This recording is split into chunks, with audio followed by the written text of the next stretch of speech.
बता बहन जी। मैना नैना मैना मैना क्या होता था तुझे? भी बहुत सारी प्रॉब्लम्स होती थी। जैसे? तो जैसे बाथरूम में जाती थी, लंबी लंबी सांसें लेनी पड़ती थी और रात डरावनी छाया दिखती थी कहीं भी, और कोई एक बच्चा जैसे ऐसे बैठे दिख रहा है, पीछे से चलने की आवाज़ है, कोई मुझे आवाज़ लगाता है। मेरे पास कौन सी बार आया? जी दूसरी बार आई भैया। क्या क्या लाभ हो गया? लाभ मेरे को भैया ये नाभि से नीचे दर्द था वो कम हो गया, और जो सांसें लेनी पड़ती थी लंबी लंबी वो ठीक हो गया, आंखों में जलन और दर्द होता था वो ठीक हुआ। जो चीजें दिखती थी घर में? घर में काफ़ी कम हो गया, लेकिन वो नहीं है जैसे पहले उसको सिर्फ सुनाई देती थी रात को, वो नहीं है अभी। और मैं सिर में हाथ नहीं लगा पाती थी, वो ठीक हो गया। सिर में आप हाथ लगा पाते हो? हाँ अभी थोड़ा। मैंने पिछली बार बाबा की छड़ी लगाई थी आपको? नहीं भैया नहीं। अभी क्या बाकी रह गया था? अभी मेरे घुटने में काफ़ी पेन है, और मेरे जैसे पेन है? पेन है भैया, अभी नहीं, मतलब आई हूँ तब, अभी नहीं। तो क्या नहीं कर पाते थे घुटनों से? मैं मोड़ नहीं पाती भैया, जैसे? ऐसे लेग क्रॉस करके नहीं बैठ पाती। बैठ पाती या बैठ पाती थी? नहीं बैठ पाती थी, फिर आपकी वीडियो देखे तो फिर बैठने लगी, लेकिन अभी पेन है, ज़्यादा लंबा नहीं। वीडियो देखने से ही बैठने लगी? जी हाँ, बहुत टाइम हो गया था। बहुत टाइम हो गया था। और मेरे को कितने सालों से ऐसे परेशान रहे हैं आप? ये 5-6 साल हो गए इसको। डॉक्टर को नहीं दिखाया? डॉक्टर को बहुत दिखाया भैया, 1-2 साल। क्या कहते हैं डॉक्टर? दवाई देते 1-2 साल, ये लो ये लो ये लो, फिर एंड में बोलते हैं हमारे बस की नहीं, कहीं और जाओ, ऑपरेशन करवा लो, इंजेक्शन लगवा लो। ऑपरेशन करवा लो, इंजेक्शन लगा लो। कई बार तो गुस्से में बोलते जाओ हमारे पास इलाज नहीं है। मतलब मैं जिस भी सिटी में जाती हूँ मैं सारे डॉक्टर्स के चक्कर लगा चुकी हूँ, ऐसा कोई भी क्या डॉक्टर। बड़े बड़े किसी डॉक्टर को दिखाया? हॉस्पिटल में भी दिखाया कहीं? जी जो भी बड़ा हॉस्पिटल सबसे पहले उसी में दिखाती थी भैया, उसको छोड़ के फिर कहीं और। कितना पैसा इस पे खर्च किया होगा? ये पैसे देने वाले तो ये इनको आइडिया, मुझे तो आइडिया नहीं। काफी कौन है देने वाले? जी मेरे हस्बैंड ने। हेयर बैंड बहुत पैसे आपके? खर्च- जी बहुत पैसे खर्च किए। कितने पैसे खर्च किए? कहीं भक्तों को भी दिखाया? भक्तों को तो नहीं दिखाया भाई, पहली बार आप पे विश्वास हुआ, मुझे कहीं विश्वास नहीं होता। क्यों विश्वास हुआ? बस मन से आवाज़ आई कि भैया सही है, इसलिए आप। भैया सही है? भैया तो फिर भैया ही है ना। हाँ, और अंदर से आवाज़। भैया जैसे भी नहीं है, भैया ही है। भैया भैया जैसे भैया नहीं होते, ठीक है? जो भैया होते हैं वही भैया होते हैं। परेशान थी मैंने कहा मुझे कुछ ऐसा सॉल्यूशन मिले, तो आपकी वीडियो आ गया अचानक से। चलो भैया की लाज रखी भगवान ने। तो मुझे विश्वास में यही ठीक होंगे मुझे, और मुझे सांपों के सपने बहुत डराते हैं, और अभी तो 15-20 सांप के बच्चे मार के आई मैं 2 महीनों से निकल। पहले डराते थे या घर पे? नहीं सपनों में आते थे, रूम भरा हुआ है पूरा, ये सब कुआं भरा हुआ है, मैं और सांप। पहली बार ऐसा हुआ कि आपने उनमें से मारे? नहीं मतलब अभी तो सच्ची में निकले घर में छोटे छोटे सांप के अच्छे, मतलब 1-2-3 छोड़ के 4-5 दिन गैप छोड़ के रोज मारने पड़ते थे। किचन एरिया में मंदिर के सामने निकलते थे। गंध है निकलेगी, अब पता ठीक है ना? आप ठीक हो जाओगे। जब पहली बार में इतना आराम पड़ गया, दूसरी बार में इतना आराम पड़ गया, तो बाकी क्या रहा? और जैसे आपको 2 बार हो रहा है ना? कहाँ से आप आए? जी जोधपुर से आई भैया मैं। जोधपुर से। आप बोलते बहुत अच्छा है, ठीक है? और फिर नाम भी आपका बहुत अच्छा है। क्या नाम है? मैना। हाँ मैना। मैना। जी भैया। मैना मानो मेरा कहना 2 बार हो रहा ना, जी भैया। ठीक है ना? भैया और इनको ये बोल दीजिए मुझे लेके आए, मुझे विश्वास है मैं कहीं ठीक नहीं हूँ, मैं यहीं ठीक होंगी। क्यों भाई आप लेके क्यों नहीं आते जब उनको इतने आराम पड़ गए? लेके आए, ये तो कह रही हैं लेके नहीं आते, मतलब लेके आएंगे, है ना?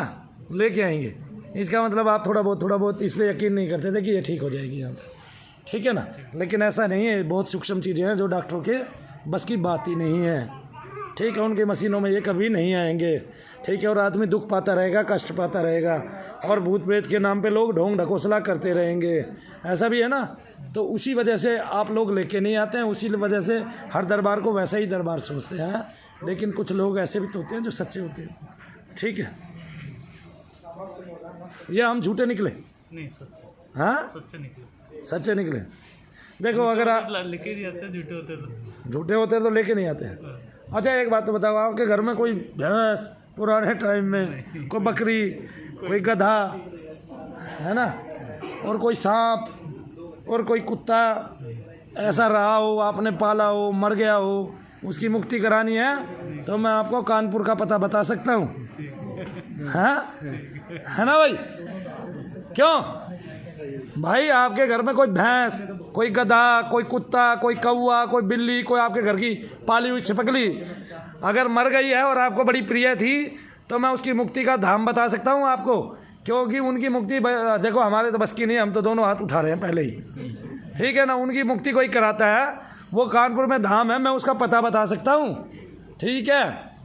और गधे की भी मुक्ति करा देगा वो गधा, आगे ना? अगर किसी कुम्हार का बहुत प्रिय गधा मर गया हो, ठीक है ना, और उसने अपने गधे की मुक्ति की, पहली बात तो ये है कि उसका गधा उसके ऊपर आएगा, हिंदी में बात करेगा, है ना?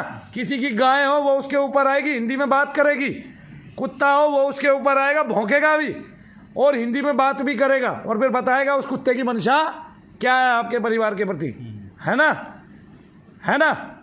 तो अगर किसी ने अपने जीव जंतु की भी मुक्ति करानी हो तो जा सकता है। वैसे ये भोग योनियाँ है। क्या योनियाँ है? भोग योनियाँ। फिर भी एक सुरक्षित बात फिर से बता देता हूँ, मैंने बताई थी लेकिन लोग वीडियो पे भी सुन लेंगे। मैंने आपको बताया था, क्या बताया था कि जैसे बहन जी कह रही थी कि हमारे पूर्वज कौन से हैं, तो आपके वैसे तो पूरा गांव जैसे होता था तो पूरा गांव एक ही गोत्र का होता था, तो एक आदमी के अगर पूर्वज होते हैं तो वे उसके भी पूर्वज होते हैं। फिर भी हम 3 पीढ़ी तक का नाता रख लें, क्योंकि आदमी में जीते जी मोह बहुत होता है। कोई भी आदमी पूरे गाँव का नहीं होता ना, वो ज़्यादा से ज़्यादा पहले अपना घर देखता है, फिर वो अपना परिवार देखता है, फिर वो अपना कुल देखता है, फिर वो अपना एक पाना देखता है कि हम फलाने पाने के हैं। उसमें इन सब का अहंकार होता है। तो जिन जिन तत्वों का अहंकार होता है वो उन्हीं तत्वों के साथ मर जाता है, और फिर जो पूर्वज वाली योनि उसकी होती है उसमें वो प्रेत योनि में डल जाता है। ठीक है ना। प्रत्येक पूर्वज ही प्रेत है, उसके अलावा कोई प्रेत नहीं है। ये मनु भैया पहले से ही कहते आ रहे हैं, क्योंकि हर व्यक्ति जो मर जाता है वो किसी के ना किसी के घर का तो होता ही है, या वो बिना घर का होता है, किसी ना किसी कुल का होता है कि नहीं होता है? होता है। फिर अब मैं आपको बताता हूँ, आप चाहती तो ये है माताएं बहनें कि हमारे घर में हमारे कुल में बहुत श्रेष्ठ संतान हो। ठीक है, फिर मैं आपको इस संतान होने का एक फल भी बता देता हूँ। जब श्रेष्ठ संतानें जिन महानुभावों के घर में उत्पन्न होती हैं, सबसे पहली बात तो उनके घर में सतयुगी होता है। एक तरह से वे लड़ाई झगड़ा कम करते हैं, है ना।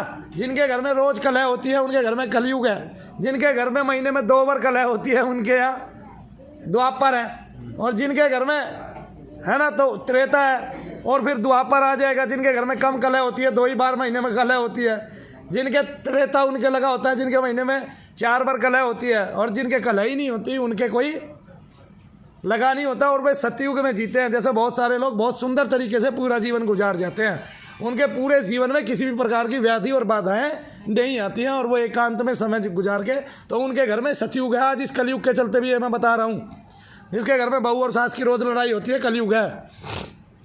आगे समझ में, या मन में कलह रखते हैं।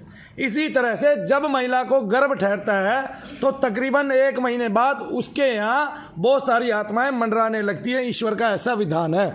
अब उन आत्माओं के साथ आपके पूर्वज भी होते हैं, जो कुल के होते हैं पूरे, यानी कि आपके पूर्वज आपकी दादा तक की पीढ़ी के हो सकते हैं, परदादा तक की पीढ़ी के हो सकते हैं, और ये आपके पूर्वज हैं, माता पिता के पूर्वज। यानी कि कोई स्त्री अगर किसी दूसरे कुल में आ गई है शादी करके, तो उसके पूर्वज उसके पति के पूर्वज लगेंगे, ना कि उसके पूर्वज उसके माँ बाप के पूर्वज लगेंगे, क्योंकि उसका कुल और गोत्र बदल चुका है। और हम जीते जी जानते हैं जिसका कुल गोत्र बदल चुका होता है, कई बार बहुत सारे माता पिता मर के अपनी बेटी को दुखी तो कर सकते हैं, कष्ट में तो दे सकते हैं अगर वो प्रेत योनि में है, लेकिन वो उसके पूर्वजों की गिनती में नहीं आते हैं।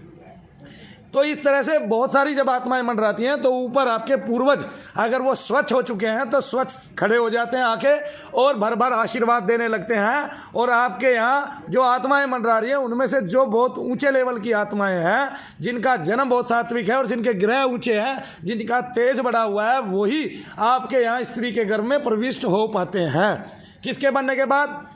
अंडज बनने के बाद, यानी कि पिंड बनने के बाद। ठीक है ना, जब तक उसमें आत्मा प्रविष्ट करती है। फिर उसके बाद हाथ पैर बनने स्टार्ट हो जाते हैं बच्चे के, लेकिन उससे पहले आत्मा नहीं आती है। कोई ये सोचे कि अभी बीज गिरा, अभी गर्भ धारण हुआ तो साथ साथ आत्मा आ गई, ऐसा नहीं होता है।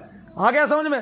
फिर वो आपके पूर्वजों पे चला जाता है। इसलिए जिनके पूर्वज, जिनके पितृ गिरे हुए हैं, उनके घर में बहुत ऊंची लेवल की संतानें नहीं होती। सबसे पहले तो उनके घर में कन्याओं का आगमन होता रहता है। आदमी समझता है मेरे यहाँ कन्याएं आ रही हैं, मैं भगवान हूँ।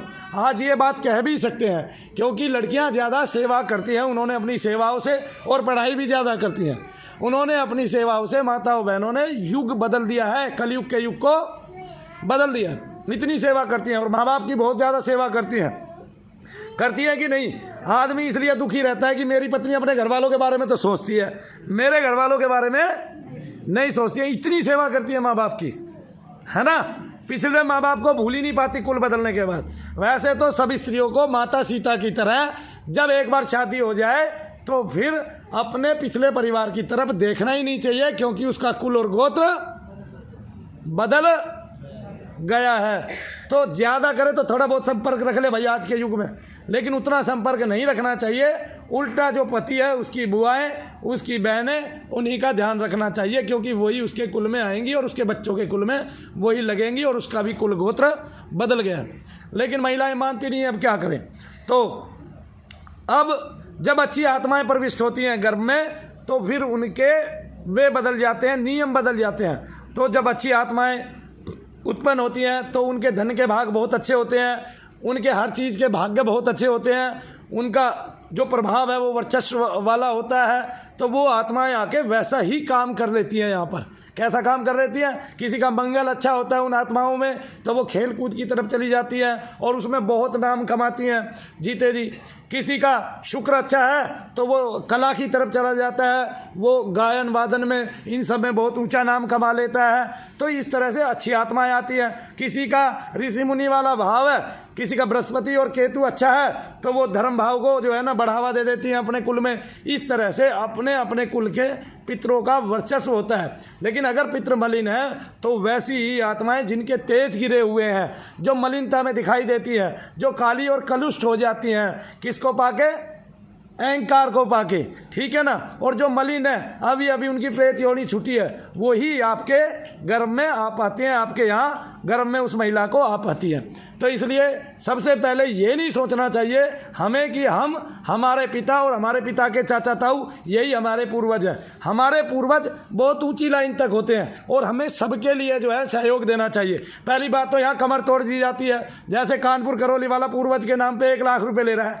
ऐसे पूरे जीवन में आदमी को 2 आदमी मिल जाए तो 2 लाख रुपए में उसके पूर्वज की मुक्ति होगी। और मुक्ति होगी नहीं, पूर्वज वहीं के वहीं टिका हुआ आपको बद्दुआएं देता रहेगा और आशीर्वाद उसका आप ले नहीं पाओगे, ठीक है ना। क्योंकि ऐसे मुक्ति का कोई नियम ही नहीं है। ऐसे दरवाज़ा तो मैं भी खोल सकता हूँ दोनों हाथ से बिना करे, ऐसे खुलता है दरवाज़ा।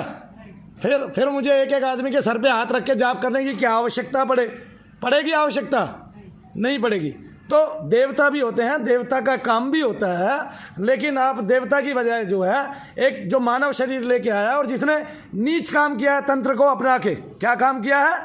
नीच ऐसा तंत्र अपनाया है जिसमें आप जो है एक प्रेमिका रखते हैं और फिर उससे ऐसा काम कराते हैं और फिर उसकी पूजा कराते हैं संसार में। तो आपके पूर्वजों की मुक्ति हुई कहाँ? अब ऐसे ऐसे 4 आदमियों ने आपसे 1-1 लाख रुपए करके 4 लाख रुपए ले लिए, ठीक है ना। अब आप जहाँ असली गति होगी वहाँ भी नहीं जाएंगे और पूर्वजों की मुक्ति हुई नहीं है। तो आपका इस तरह से कुल और गोत्र गिरने लगता है और फिर आपके यहाँ अच्छी संतानें आएंगी कहाँ? तो इसलिए आपकी कमर टूटने से पहले जो है मैं आपको ये बात बता देता हूँ कि मनु भैया के यहाँ आओ, अपने पूर्वजों की, अपने जो पितरों की है वो गति कराओ। फिर भी जो लोग मुफ्त में गति कराना चाहते हैं, बिल्कुल मुफ्त में, कि हमें तो 1 पैसा देना नहीं, तो उनका एक काम होगा कि वो मेरे से तेल ले, मेरे से यहाँ से दीपक ले जाएं, कल से मैं ये सुविधा कर दूंगा और अपने यहाँ वो दीपक जलाएं 3 बजे से 6 बजे के बीच में, क्योंकि मनु भैया को उन सब आत्माओं का आशीर्वाद लगना है। मेरे से ही ले जाएं, पित्र आपका है, मेरे यहाँ से दीपक ले जाएं, मिट्टी के दीपक मिलेंगे बढ़िया सुंदर वाले, मेरे यहाँ से तेल ले जाएं, घी ले जाएं, मेरे को बताएं कि मैं अपने पूर्वजों की मुक्ति कराना चाहता हूँ, मेरे पास पैसे नहीं है। शाम को संध्या के समय 3 बजे से 6 बजे तक मुफ्त की क्रिया, मुफ्त की बिल्कुल, ठीक है ना। कोई बिल्कुल फ्री कर सकता है। एक मिट्टी का दीपक लेना है, उसमें तेल डालना है या घी डालना और बोलना है मनु भैया को साक्षी मानकर। मनु भैया को साक्षी मानकर क्यों? क्योंकि जो मनु नाम है ये भगवान शनिदेव का दिया हुआ नाम है, कान में कहा हुआ नाम है उसका मेरे लिए, ठीक है ना।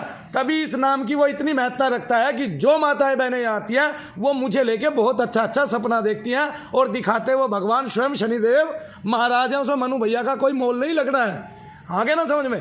तो फिर उससे क्या होगा? साक्षी मानकर मैं अपने पितरों की शुद्धि के लिए ये दीप जला रहा हूँ। ऐसे जहाँ 1000 दीप दान हुए, आपके घर में क्या, आपके परिवार में क्या, आपके गांव में क्या, आपके कुल के क्या, आपके कुल के तो पितृ साफ होंगे ही होंगे, आपके पूरे परिवार के पितृ साफ होंगे, जो आपके 10-10 पीढ़ियों के पितृ साफ हो जाएंगे बिल्कुल। और गांव में अगर एक साथ 1000 दीपक जलाए जाएं तो पूरे गांव के पितृ साफ हो सकते हैं ऐसे। लेकिन मनु भैया को साक्षी मानकर दीपदान करना होगा। देखो आज मैं एक बात बताता हूं आप सबको, आप सब में से वे लोग हाथ उठा लें जिन्होंने मनु भैया को लेकर अच्छे अच्छे सपने देखे हैं। ऊपर उठाएं, जोर से हाथ उठाएं। कितने लोग हैं, कितने लोग सपना देखते हैं? मतलब अगर मेरे पास 1000 आदमी आ रहे हैं तो आपने नहीं देखा कभी? आपके तो मैं साथ ही रहते हैं। मेरे पास 1000 आदमी आ रहे हैं तो 1000 में से 900 लोगों को ऐसा अच्छा सपना आ रहा है, वो भगवान दिखा रहे हैं, क्योंकि आप भगवान की तरफ चल रहे हैं, उनका नाम ले रहे हैं। ये आपके पितरों की गति का, कल्याण का मैंने मार्ग बता दिया। मुस्लिम लोगों में भी अगर वो मानते हैं कि हमारे यहाँ पूर्वज नहीं होते, ऐसा होता नहीं है वैसे, लेकिन वो चिरागी दान कर सकते हैं, वो शाबिर पिया का नाम ले सकते हैं और मनु भैया को साक्षी मान सकते हैं, क्योंकि शनि का और शाबिर का एक ही तत्व है, अलग कुछ नहीं है। लेकिन जिसकी दृष्टि नहीं खुली हुई, जो अभी मूल से उठाई नहीं है, जिसकी आंखों पे कैचली चढ़ी हुई है, जैसे गेंडामल स्वामी, वो तो साबिर को भी पकड़ सकता है, शनि को भी पकड़ सकता है भाई, ठीक है ना। वो तो माताओं को मार देता है, काली को मार दिया, चामुंडी को मार दिया, रक्त चामुंडी को मार दिया, नरमुंडी को मार दिया, रक्त काली को मार दिया, उसका तो काम ही है इन सब के प्राण सुखाता है। वो तो आ गया ना समझ में। हाँ, लेकिन अगर मूल रूप से आप अपने पितरों की सेवा करना चाहते हैं तो ये मैंने आपको सृष्टि का बहुत बड़ा नियम बता दिया। ऐसे जहाँ 1000 दीप दान हुए वहाँ आपका कल्याण हो गया और रोजाना आपके पितरों पे प्रभाव पड़ना स्टार्ट हो जाएगा। सबसे बड़ी बात, आपके पूरे घर का ओरा ऐसा बन जाएगा कि आपके घर में कोई भी मलिन आत्मा प्रविष्ट नहीं हो पाएगी एक टाइम के बाद, अगर आप रेगुलर इस क्रिया को करते रहे। उसी में से घी लें, आधे घंटे बाद उसी दीपक में से घी लें, मैंने क्रिया बार बार बताई है, उस घी को जो है माथे पे लगाएं और चखें। आप देख भी रहे होगे जिस दिन से हमने ये क्रिया बताई है, लोगों का उत्थान इतनी तेज़ी से हो रहा है, कुछ हद नहीं। और हमारी प्रत्येक वीडियो में कम से कम 5-7 मैसेज ऐसे आ जाते हैं, जिसमें जैसे कल भी एक लड़के ने बताया है कि मेरी बहन चल नहीं पाती थी, बिस्तर पर पड़ी रहती थी, और मैंने जैसे ही एक रात तेल लगाया, अगली सुबह उसको होश आ गया और वो ये कहने लगी मेरे पैरों में मूवमेंट होने लगी। कितनी बड़ी बात है कि आप तेल और घी लगा रहे हैं सात्विकी से। भाई मुझे, मेरे मूल में लोभ नहीं है, मैं तुम्हें फ्री की क्रिया बता रहा हूँ, मुफ्त की क्रिया जो आज तक कभी किसी ने बताई नहीं है, जबकि दुनिया में सबसे सरल प्रक्रिया है। क्या है? और किसी ने आज तक बताई नहीं है, कोई बताने वाला नहीं है। मुझे साक्षी मानो और ये काम करो और फिर बाबा का चमत्कार देखो और शनिदेव महाराज का चमत्कार देखो कलयुग के अंदर, क्योंकि एको देवा कलो शनि, कलयुग का एक ही देवता है, उसका नाम है शनिदेव महाराज। जब तक कल की अवतार नहीं होते तब तक सारी धरा, सारा धर्म किसके ऊपर है, किसकी जिम्मेवारी है? शनिदेव महाराज की। और पापियों का नाश करने की भी किसकी जिम्मेवारी है? शनिदेव महाराज की। तो पापियों का नाश होते हुए अपनी आंखों से देखो और धर्म का उत्थान देखो और धर्म को बढ़ाने वाले देखो। धर्म को गिराने वाले भी बहुत आएंगे, लेकिन उनका देखो कि समय कैसे पलटते हैं उसका, शनिदेव महाराज कैसे उनका पासा पलट देते हैं। तो बोलो सच्चे सबसे अच्छे, बोलो शनिदेव, बोलो साबिर जय।